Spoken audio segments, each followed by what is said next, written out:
Welcome back to Math 151. In the last video, we were discussing the way that the three exponential indeterminate forms all contain a conflict.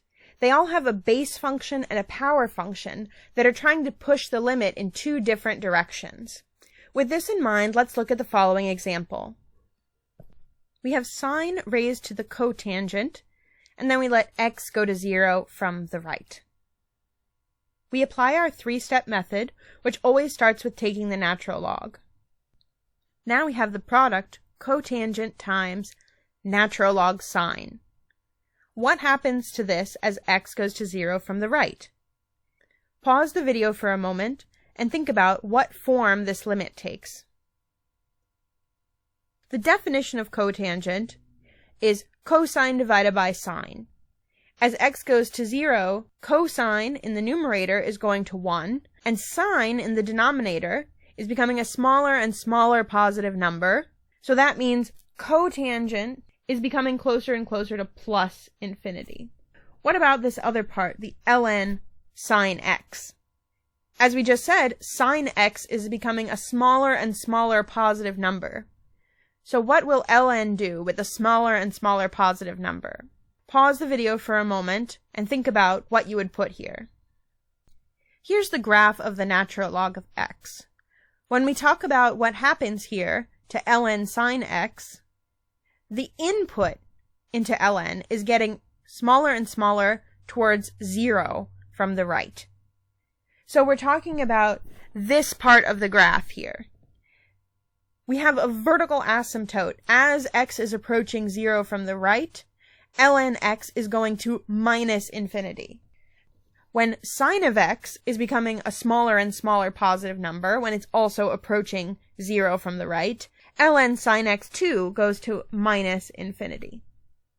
So this limit is of the form infinity times minus infinity. Is infinity times minus infinity determinate or indeterminate? It's determinate. Whenever you have a big positive number times a big negative number, the product is always a big negative number. So this limit gives you minus infinity. ln of y is minus infinity. And that tells us that y is e to the minus infinity. Well, what's that? What's e to the minus infinity? Pause the video for a moment and think. Here's the graph of e to the x. When we say e to the minus infinity, we're talking about this horizontal asymptote here on the left. We have a horizontal asymptote at y equals 0. So here e to the minus infinity means 0. Our conclusion is that this original limit that we're interested in is just 0. But that's actually predictable. The form of this limit is 0 to the plus infinity. That is not an indeterminate form, it is a determinate form. So it always gives the same thing, namely 0. You can see this intuitively because the base function and the power function are actually working together to make the limit small. Think about what happens when you take a small number, like 1 in 100, and you raise it to a big power, like 20. It becomes even smaller than the original 1 in 100, or whatever number you started with. So here, that big exponent and that small base are working together to make the limit 0. For all of the determinate exponential forms, you can reason out what the limit should equal in this kind of a way. But it's hard to do that on the fly during an exam situation. The safest thing to do is that whenever you see an exponential limit, you should just try to use the method that we've introduced here. The worst thing that's going to happen is what happened here in this example. That once you apply ln y, the limit that you get is simple, and you don't need to use L'Hopital's rule or something else to compute it. That's okay. You still reliably get the right answer, and you show your grader that you know why that's the answer. One common mistake for students to make is to see an indeterminate exponential form like 1 to the infinity and say, oh, that equals 1, or something like that, to say that they know what it equals, because they're confusing it with one of the determinate forms. Another common mistake is to confuse the method we have here with logarithmic differentiation. So let's take a minute to compare and contrast those two methods. Remember, logarithmic differentiation was the method introduced in section 3.9, which let us differentiate functions like this one, x to the x. We started, just as we start here, by taking the natural log. Then in the second step, we differentiate. On the right-hand side, we're differentiating normally using the product rule here, and on the left-hand side, we have to use the chain rule. Finally, we multiply both sides by f to isolate f prime. So the three steps were take the log and simplify, differentiate normally, and then multiply by f. Let's compare that to what we would do for the following limit. To compute the limit of x to the x as x goes to 0, we would still start by taking the natural log and simplifying, but then after that we would want to compute the limit of this thing, not differentiate it. When computing the limit, we may eventually need to use L'Hopital's rule, which involves derivatives, but it doesn't involve them in the same way. In this example here, first we have to make a quotient, and once we have that quotient, see that it's either of the form 0 over 0 or infinity over infinity. This one happens to be of the form minus infinity over infinity, which is good. We can use L'Hopital's rule.